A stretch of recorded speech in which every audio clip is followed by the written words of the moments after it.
Hello everyone, this podcast is brought to you by the Chartered Institute of Building, aka CIOB, the world's largest and most influential professional body for construction management and leadership, with around 50,000 members in more than 100 countries spread across our globe.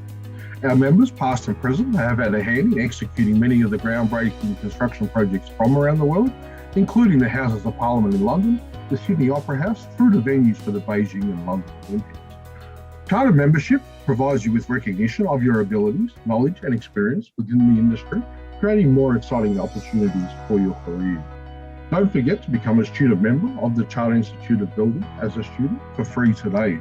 There's also the opportunity to become a member of the UTS Built Environment Association, BEA, via their website, whether or not you are a student of UTS. Welcome to another enlightening interview episode of ours. I'm Daisy Wu, the podcast lead representing the student, graduate, and young professionals community within the Chartered Institute of Building Oceania chapter.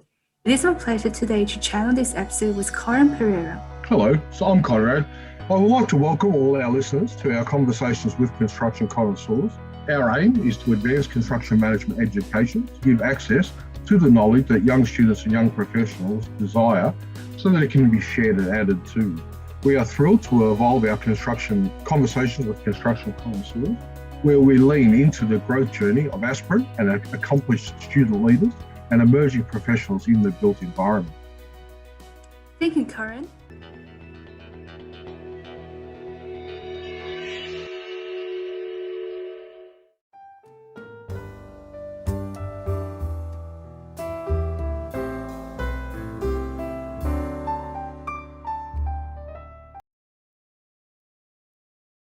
Welcome, Stephanie and Brian. Could each of you please give us a brief introduction into yourselves, please? Yeah, firstly, thank you so much for having us on the show. It's a pleasure to be here.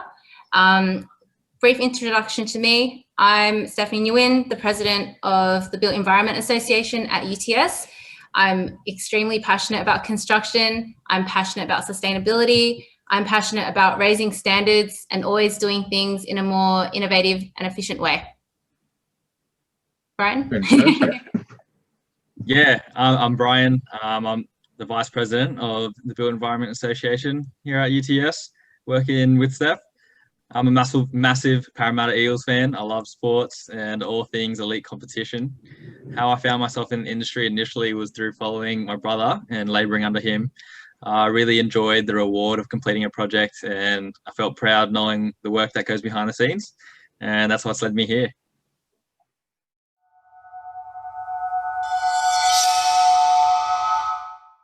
Okay, so as you may imagine, when we're devising this series featuring emerging stars and industry leaders, Stephanie and Brian appeared on our radar as individuals with a growth mindset and definitely ones who operate with an onward and upward focus. This is 100% evident in their dedications in co-founding and leading the Built Environment Association at the University of Technology, Sydney. So to just cover a bit of ground here, so since founding the club in 2020 last year, the UTS BAs remarkably delivered 8 events in just their first 6 months, so aligning with UTS and industry leaders including CBRE, ILB, the Construction Coach, and Taylor Constructions Australia. This has enabled the society to grow its membership base robustly. So first of all, congratulations Brian and Stephanie on this amazing achievement. Just continuing with the founding journey of your student clubs, imaginably that's not accomplished, whatever you've accomplished to date, without difficulties and challenges. So could you just expand on the challenges and also potentially some moments of doubts and hardship that you would encounter? Yeah, for myself, keeping track of everything that's going on within the team, as we've said previously, we have achieved a lot in such a short amount of time. But obviously with all of that, there comes a lot of work, and balancing it with uni and work has been quite a challenge, to be quite honest. But I feel like, we've implemented weekly team meetings, and that's really helped with that. And to add on to that, Steph has recently introduced and implemented Asana, which is a tracking and a management tool. And that's really benefited the team as well in terms of knowing everyone's roles and responsibilities and what they're going to do. Yeah, and being a leader, as you guys would probably know, it's really not easy. It's very, very challenging. And as the saying goes, you know, everything does start from the top. So creating our structures and our processes, creating a team culture and maintaining it, ensuring our BEA values are incorporated into everything that we do, and executing tasks to our BEA standard. You know, it's a lot to guide and it's a lot to maintain, especially when the team themselves, we're a new team, we're still trying to get to know each other, and each person is navigating their own personal journey. It's genuinely just all about being consistent and being disciplined, and just keep showing up and just keep doing what we're doing, and then the results will come, you know? So Brian and I, we have a really important goal in guiding the team towards our vision, and then obviously supporting the team where we see they need support, and just being there and just guiding and being the leader for BEA. Yeah, look, I hear you loud and clear, Stephanie and Brian, as far as sort of taking on the leadership position in a community as such. I suppose for yourselves, maybe it was a little bit easier. I only say that because you're within the sort of individual university. When you're bringing together people from different universities and also students, graduates that are out there just commencing their new roles with their firms. And then you've also got young professionals that are on the job search. So they're also very focused on finding that right position, locating, keeping their minds motivated, I suppose. It can be a little bit difficult because while we set every year for ourselves a strategy day at the beginning of the year to set out what we're going to do through that calendar year, also to you, as you explained, we set up our standard and having to get across what sort of quality is required so that we're delivering something that is of the level that has gone in the past, and then also will continue into the future, that is sets the standard for ourselves, for the planet. We're trying to sort of outdo ourselves, I suppose, more than what the rest of the Novus committees are doing. But we also want to keep our community in mind. But keeping that leadership position, yeah, so keeping everybody abreast of what they're doing and how we can best support them in order to give them the right resources and access to the right software and people. Person allocation, I suppose, is where it has got tricky for ourselves. Well, we've managed to do quite well, considering you've got to have that flexibility in the system for assessment submissions and what have you, interviews here, there, and what have you. But we've managed to do that. And look, we've had great success, I suppose. Like Brian mentioned previously, seeing your committee nurture themselves and grow through their disciplines and pick up skill sets that you know they're going to use in the future. Even though they may still be skeptical of how much they're actually learning, you can see it in the background that, you know, even simple skills as being a secretary in the committee is giving them foundational skills that will all take on through the rest of their career as they attend meetings and what have you in the future to set their own actions and tasks and follow up and all the rest of it. But look, I think it's fantastic, but it is, you're not wrong. It is difficult because you've got to be on all the time, and there can be distractions to your own schedule. But you know that, you know, at certain times, like even here today, like 24 hours ago, somebody else was jumping doing this meeting for us. I jumped in at the last minute to sort of fill the gap, but it was brilliant to meet both of you. And look, having seen your through your journeys, especially having read about them over the last sort of 24 hours, it's fantastic to sort of be sitting here with you because look, it's very. Sorry to interrupt, but just off the back of what you said, you know, Brian and I reiterate this to our team all the time, that we're only as strong as our weakest link. So we say day in and day out, if you guys are stressed, if you're feeling overwhelmed, you need to let us know. You need to communicate it and be transparent, because it's not just about Brian and I being president and vice president. It's genuinely about our entire team and bringing them up with us, because we can't do it without them, and we haven't gotten to this stage without them. So it's exactly what you said, Conrad, and we always are. It's not just about the secretary role, for example.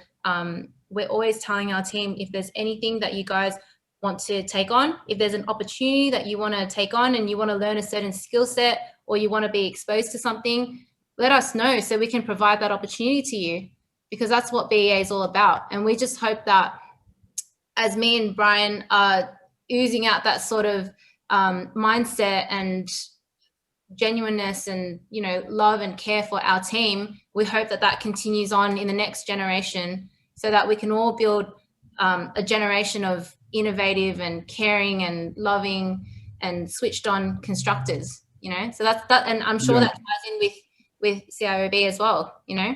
Definitely, I do vouch for that. This is really an aligned leadership philosophy that one that aligns with, I can vouch for, currents in which I thrived and matured into the podcast lead, and towards to date, having delivered 10 episodes and also in the process of devising productively the new and emerging series. So I do appreciate this support and empowerment mechanism, Corinne, you have delivered under your amazing leadership. Thank you. Well, thank you, Daisy. Yeah, look, I think it's brilliant. I like invigorating sort of everybody in the industry, because while we asked you previously, why do you get involved in the built environment? I'd say my question, if I'm honest, is why wouldn't you get involved in the built environment? I love the tangible world. Like, you know, from the day you're born inside a hospital to the day, you know, we go to Jesus, where the built environment touches every part of our day, and then our transition between everywhere we're going. So we're constantly building this environment around us that helps our society prosper. Yes. Obviously, we all love the natural environment as well, but that's where we can bridge the two together by bringing in sustainability aspects into what we do. And I just like to see it as part and parcel to the way construction should evolve, as opposed to this, you know, shining light out in the side that should be separated. The same way, I suppose, in my committee, that I've also taken the sort of lead of maybe in just we're all a group regardless of gender. I don't say, yeah, we're all the same. I give the same support, doesn't matter who's doing what. I do try and make sure there's a sort of a balance so that we're not having manels as far as sort of male panels are concerned. I want to make sure it is a diverse field, and everybody's growing that skill set. But in the future, it's just part and parcel of what we do, as opposed to some, you know, a social media post on whatever day is, you know, on the calendar that's pegged in by somebody else or what have you. Well, we'll try and live and breathe.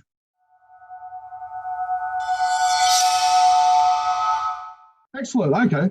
Stephanie, you recently lately shared via your LinkedIn the 5 critical things that you'd learned in developing your society in its formative stages. Could you please share briefly with our audience your aspects there? Yeah, no worries. So obviously forming it, there have been a lot of challenging times, but also very crucial things that I've learned. So I'll share the 5 things with you guys. So the first one is to be patient. And it not only applies to the people around you, but also yourself, you know, because this is a new thing. You're learning, you're developing, you're working with different people who have different working styles and different values and all sorts of things. And you just have to be patient with the process. The second one is being genuine in everything that you do. So one of our strengths and point of difference is, you know, our team, everything that we put out is genuinely because we want to do all those things. And people can tell when you're being genuine or when you're being fake. It's really true. People can tell that.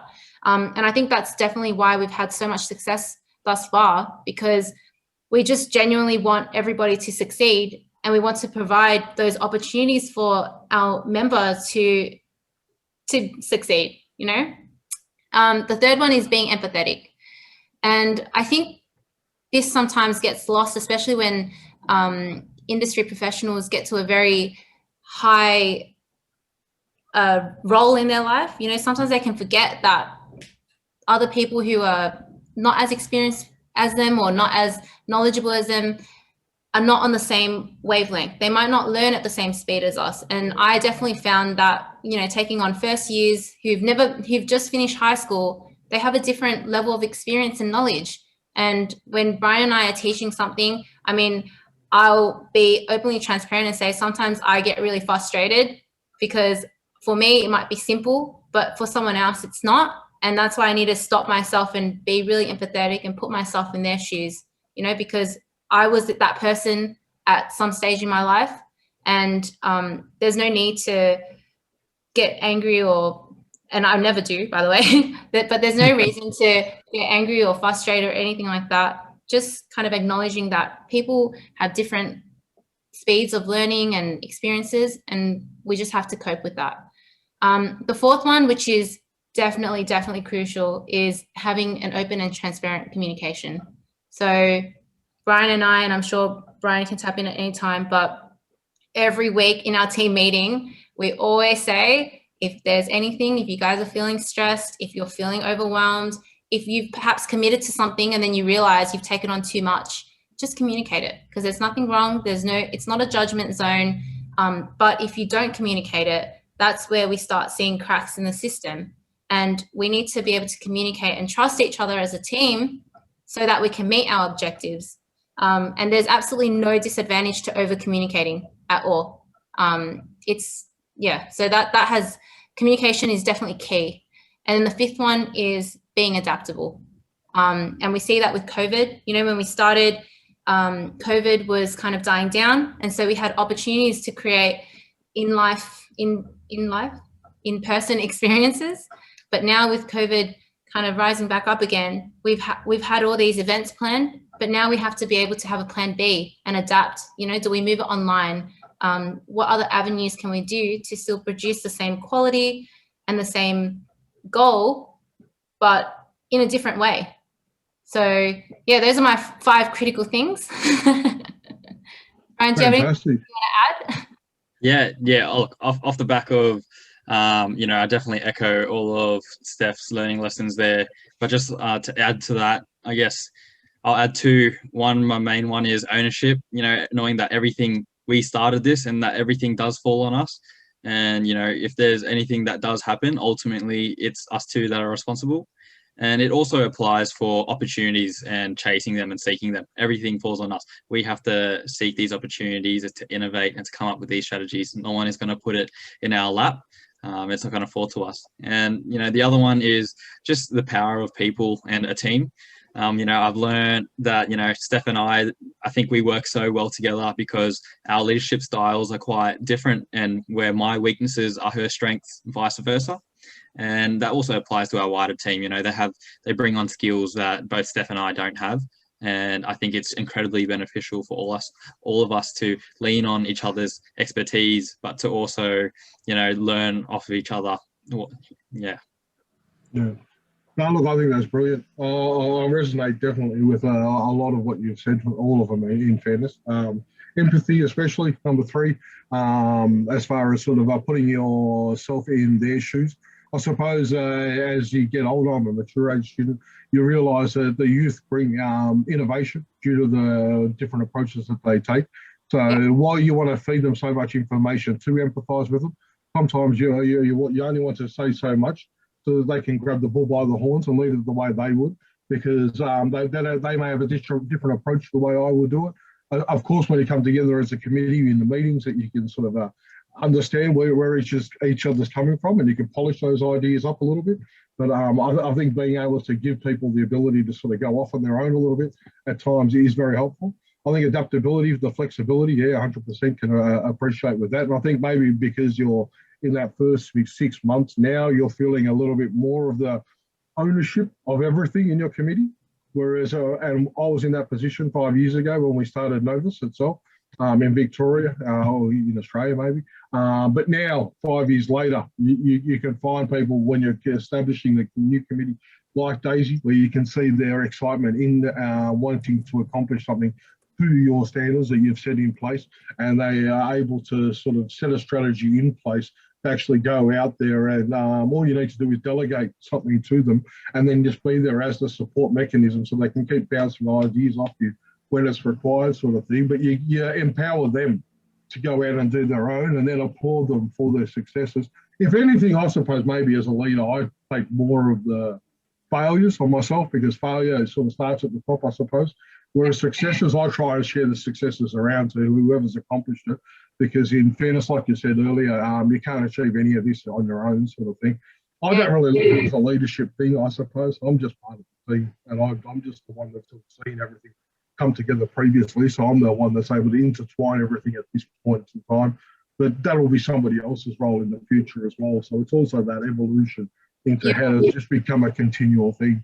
Anything else to add on? I would say the moment I saw Stephanie's post a few days back, the point that spoke to me the most is when she argued there's no such thing as communicating, where she argues it's so imperative to make sure everyone's listened to and also everyone's got cared about. I imagine it's not only integral to leading, but also reciprocating to make sure everyone's doing well. Of course, health and well-being is quite imperative in the current climate. As the situation really pivots and everyone else has a lot of things to attend to in the background, juggling studying, working, and volunteering imaginably. Yes, 100%. And as Brian mentioned previously, you know, in our course, a lot of the students are doing cadetships, and that's a full-time job. And on top of that, full-time uni. And then on top of that, you know, they're taking on this voluntary position and trying to have a social life and trying to figure out themselves. It's a lot. It's a lot. And we're a small team. We do have high expectations and we want to produce really good things. And that's why we're always trying to, Brian and I, we always tap in and have one-on-one conversations with our team members just to make sure that they're okay, and also ask them for feedback on how Brian and I are going, you know, because we might be leading one way and thinking it's all good, and it might not necessarily be the best way for that person. So that's why communicating, it's just so important. That's how you find knowledge in everything. Yeah, definitely. Could it be as simple just as a meme in the chat that keeps your bond, like just knowing that you're around, and a core way, to keep the bond really concrete all the time. Yeah, I've got to say I love that. To me, I put it as transparency. I know it's communicating, but communication can take different forms, what have you. Transparency in what you're doing, whether you're struggling or not, or what have you. As long as people know what it's like, everybody can support each other. That's the beauty to it. If one part of the chain has got a weakness in the link, not necessarily a weakness, but is distracted or has other places where they need to exert their efforts, somebody else can pick up the slack there, or will assist each other, because we are a group or a team. We're a committee as one, but you've got to have the transparency there. When people sort of go quiet or go into silence or what have you, it's very hard to support them. And look, we can appreciate that people are introverted, or, you know, they're distracted, or maybe don't want to disclose things that are occurring, especially in these times of COVID. Who knows what's going on across the world? Things are changing by the minute, sort of thing. So it's hard to be transparent.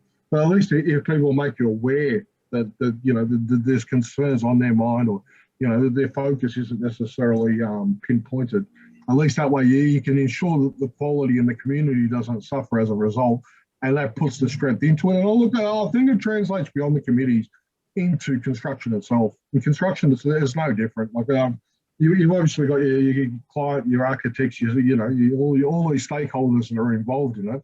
You need to have transparency across a lot of it. Otherwise, I mean, we're known for being a very adversarial industry as it is. It only gets worse if people, you know, start ignoring things, or, you know, start trying to push blame around to others because people weren't communicating or didn't have that transparency to begin with, as, you know, I need this hoist, or I need an exclusion zone there, or what have you. We don't want to compromise safety, and we want to deliver the best quality outcomes, whether it be via our committees or as the structures that we're building for our, world, our societies.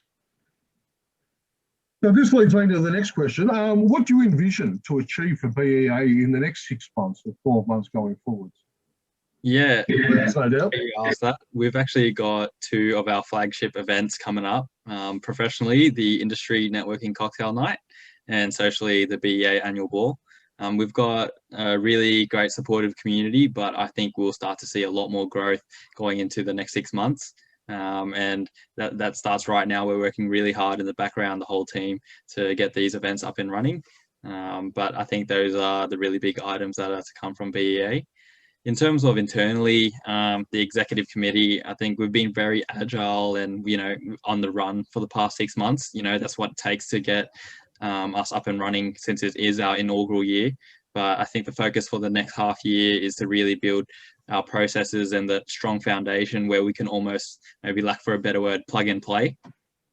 Yeah, and just off the back of that, like Brian and I have said, you know, we want the system and the process to run itself, essentially. And so we've had 6 months experience now, and I think it's gotten to a stage where Brian and I are quite happy with it. And now it's just putting it into solidifying the process and consolidating it and making sure that if Brian and I don't exist next year, then the standard and the quality doesn't drop. It just continues as is. Very good. Well, knock on wood, yourself and Brian still exist within that 12-month period. I think from what Brian was saying earlier, you've introduced Asana. To me, I think Asana is one we looked at when we were looking through these sort of project management solutions that might be adopted. Trello, I think, is the one that we ended up going with. But I think through that, we were able to establish a lot of protocols and procedures and policies that we put in place and actually attach to each card. So now that if we've got a new event coming along, all of a sudden you just duplicate the policy or procedure from beforehand, a run sheet and all the rest of it, and right. You've got a checklist in place. I'm sure Asana will hold you in good stead for that sort of thing, social media policies and, you know, procedures for this, that and the other and all the rest of it, sponsorship and yeah, look, I think your social events will be well received after your current Sydney lockdown. I'm sure people will be willing to, or very happy to get face to face and meet people in the sort of live scenario as opposed to this sort of virtual setting. So I'm sure you'll have great success with that. It's something that I think we should look at going forwards, is having some sort of a formal night so that we can get students and young graduates used to that sort of setting where they are attending events or conferences or what have you, so they get over that initial shock of am I out of my depth, or that imposter syndrome, I suppose, is another sort of avenue. Maybe you and Daisy can fly up to here and attend the event. Sounds good. Sounds good. Let's get on to our budgeting department. Until we see you in the next episode of Interview. Very good.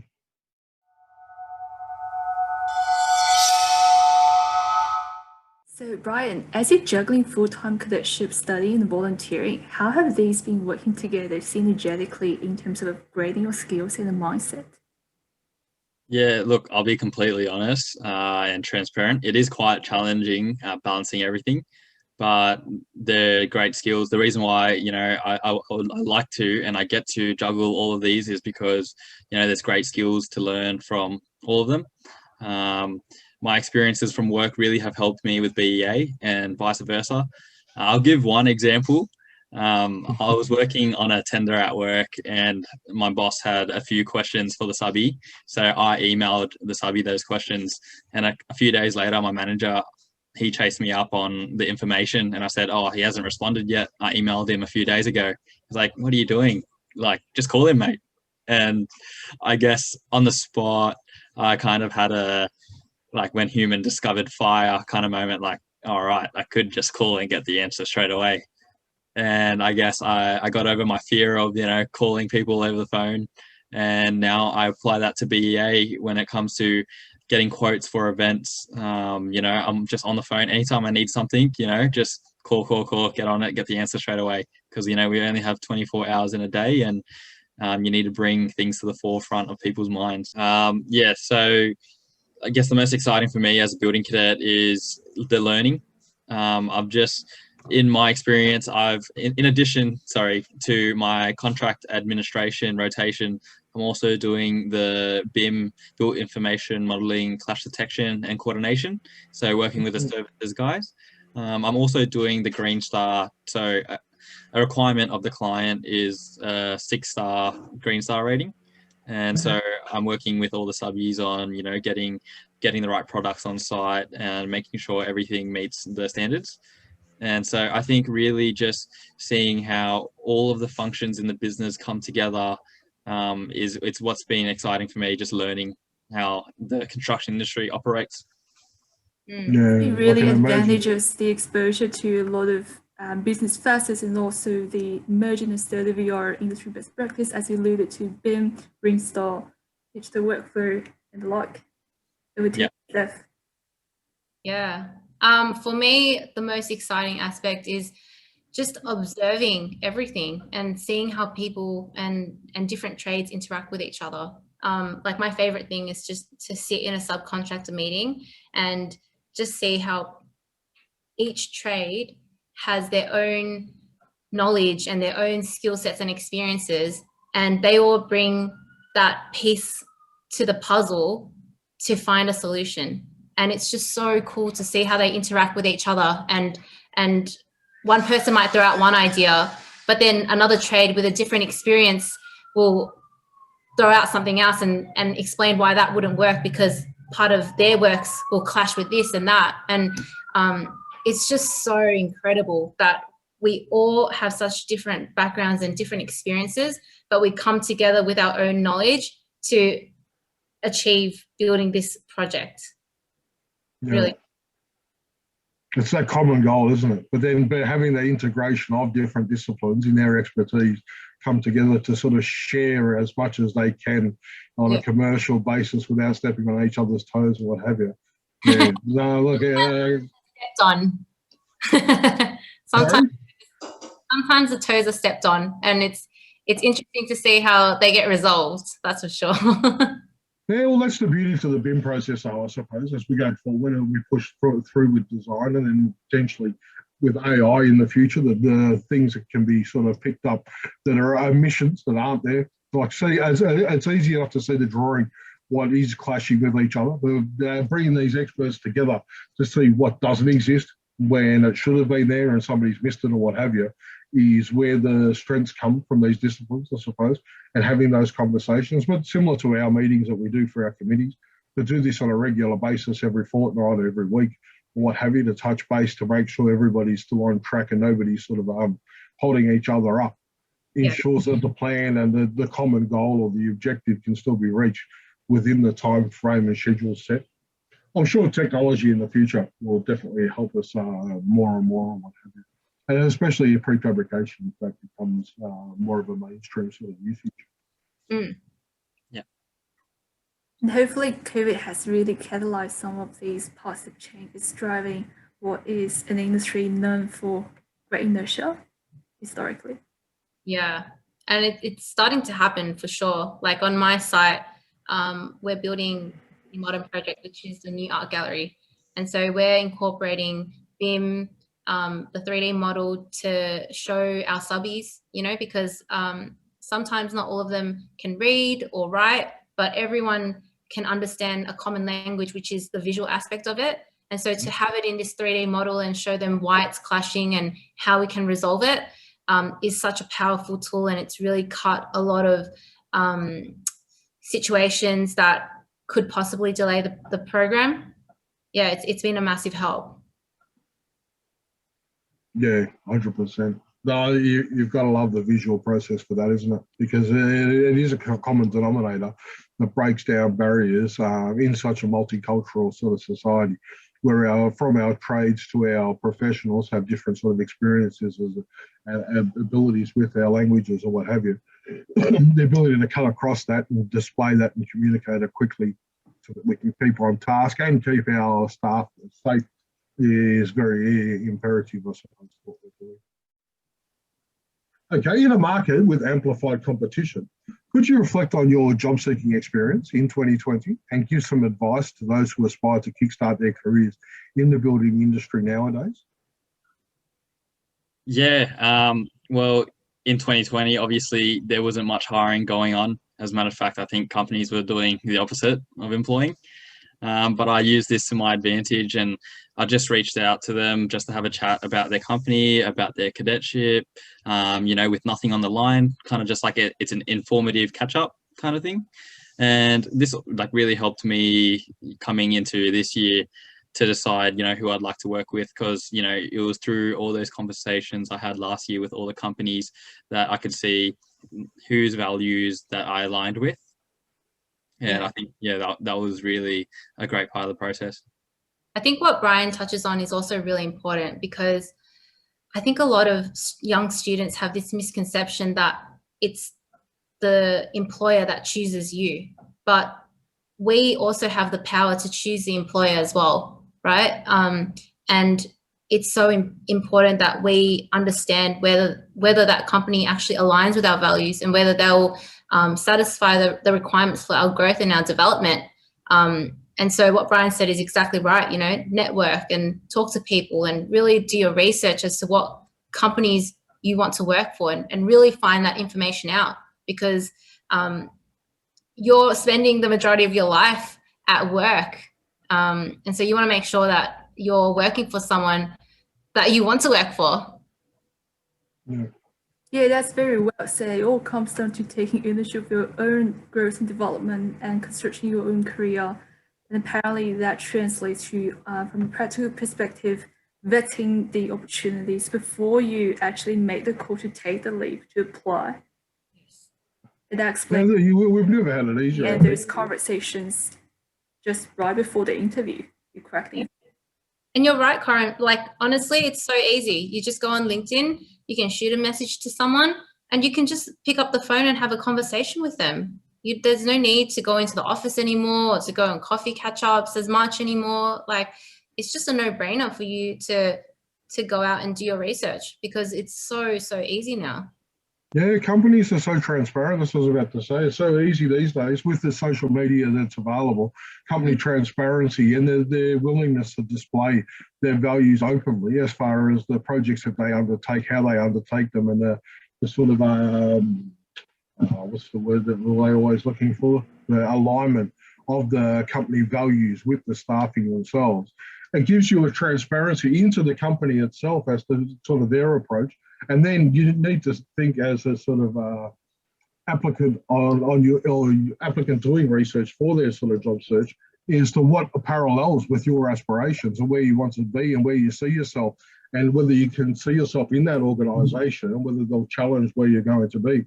Because job focus really should be pointed to the few companies that can actually sort of develop your skill set in the way that you want to with the skill sets of the people that they have. So often it's the people in these companies that are going to drive that. So it's never been easier to actually look into these companies to see from the outside what's there for you. So hats off to you for achieving your cadet roles in the sort of, like you said, the COVID period, and finding people that will support you and develop your skill sets, knowing how tight you are for time and how it's constrained and how it needs to be sort of developed towards all these different aspects that you're looking at, and to share those facets and obviously support you through that, because they see that development of your careers and skill sets as you're sort of going along the journey as it is. So that's fantastic. Yeah, thank you for that. No problem at all. Well done to both of you. Daisy has a question now for you. Yes, I do. So in the process of kicking off and progressing in your career, have you been mentored by any industry leaders that you found particularly beneficial and transformative? Brian? Yeah,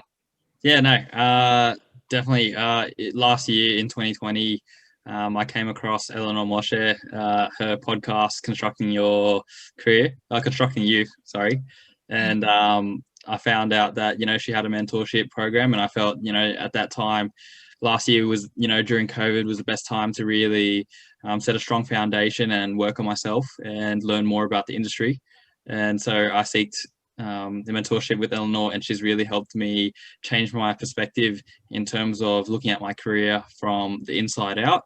As a kid or a young person coming into industry, society kind of tends to teach you to look at things in terms of aspire for titles like project manager, construction manager, CEO kind of thing, but with like really ill-informed, not knowing the work that goes behind that.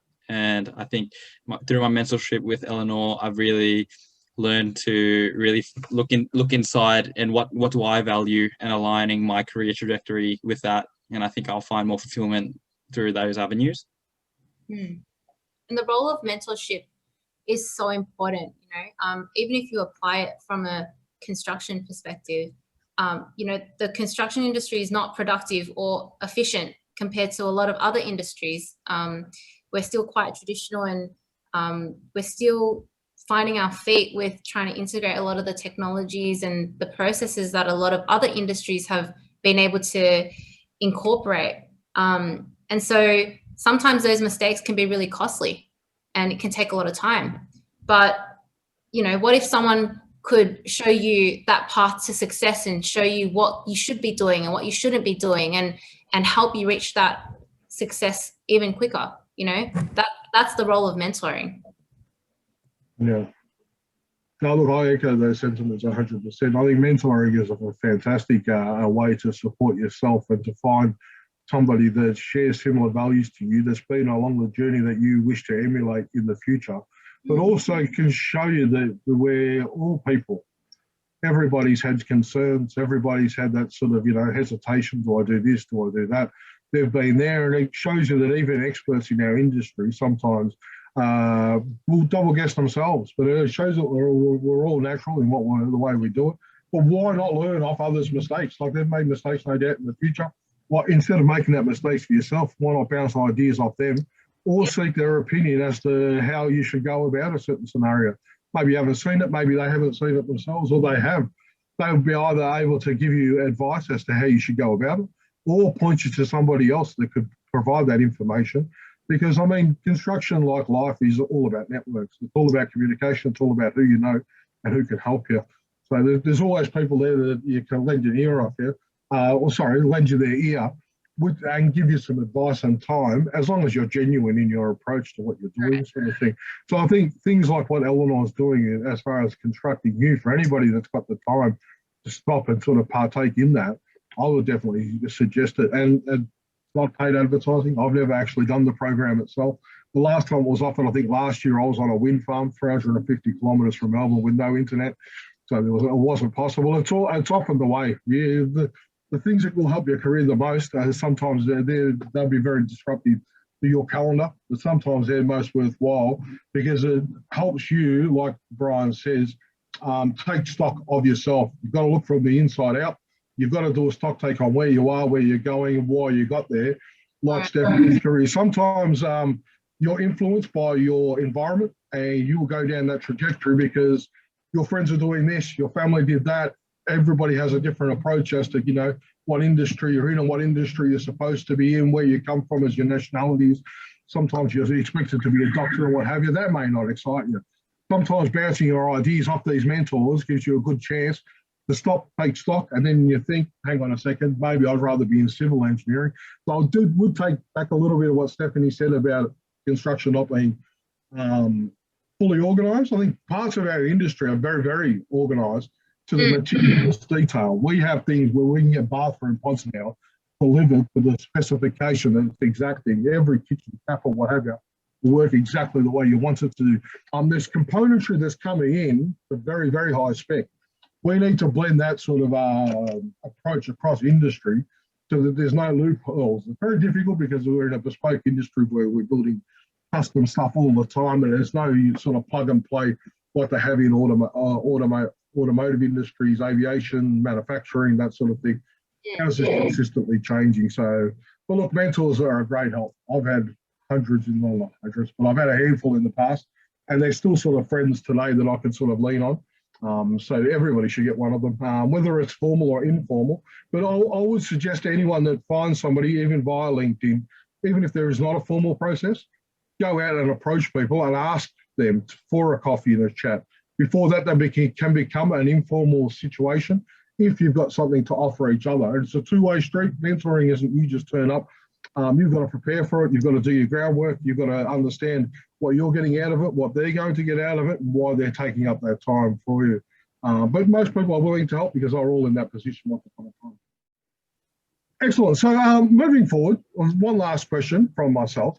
In light of our discussion so far, can you please share one piece of advice on personal development to your fellow aspiring students and emerging professionals that they could use?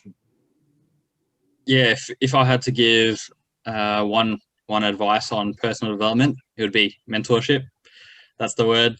There are many forms of mentorship. You know, you could find an actual mentor like I did with Eleanor, but, you know, mentorship, you can find mentors through, you know, books, podcasts like these. And the way I see it is mentorship is the closest thing to a cheat code to life. You know, you're leaning on the experiences of others and their past failures and successes. And you could really, you know, leverage this insight and wisdom to fast track your career and life. I think for me, one piece of advice that someone provided me that's really helped me through tough times is to treat your thoughts and your mindset like a GPS. So with a GPS, you type in the destination of where you want to go. And even though you might take a wrong turn, the track always reroutes back to get you to the destination. And that's how we need to treat our thoughts as well, you know, because sometimes when times get really tough, I personally tend to find myself doubting myself, and I've got negative thoughts, and I somehow find a bucket full of reasons why I can't do things and all that sort of stuff. But when you catch yourself doing that, just try and turn it into a more goal-focused thought, you know? So instead of saying, oh, I'm not good at this, or why didn't I do this, or I'm so bad at public speaking or something like that, turn it into a goal-focused thought, you know? If you are bad at public speaking, then what do you want to do to improve that? So the thought might be, I want to be confident in public speaking. And so then that will shift your mindset into a more focused and driven and positive, you know, vibe and mindset. And instead of putting yourself down all the time, there's something to work towards. Yeah, definitely. I love that. Leadership is really important to leading others as the point of departure. And like you said, it should be non-stop, constantly rewiring, realigning, and reconditioning your mindset and headspace. Yes. Yeah, look, I love it. I love the GPS sort of analogy. That works fantastic because, look, you have that destination that you set in place for 1 year, 3 years, 5 years, 10 years, what have you. Sometimes it's necessary to reroute. Sometimes you'll notice deficiencies in your skill set that you want to nurture, or you'll find aspects that you really love. Like, especially now, I suppose, if I'm speaking now to students in our built environment, you're at the start of your career, you've got some excitement for your industry, but you're still getting into the subjects where you're only starting to uncover the fundamentals at the beginning. Then you're going into sort of more depth, and then more depth again as you get to third year and fourth year. The subject you love might be in the fourth year. That might be where your career is at. So you're setting the trajectory now for where you want to end up before you've heard about, I don't know, building surveying.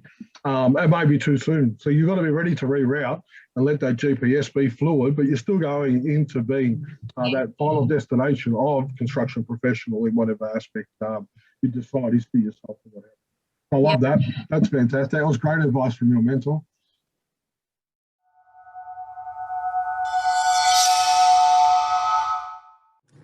Thank you very much, Stephanie and Brian, for bringing your energy and insights to this episode. It's been definitely a delight to chat with like-minded young professionals and emerging industry leaders like you guys, both present and future focused, based on some common grounds.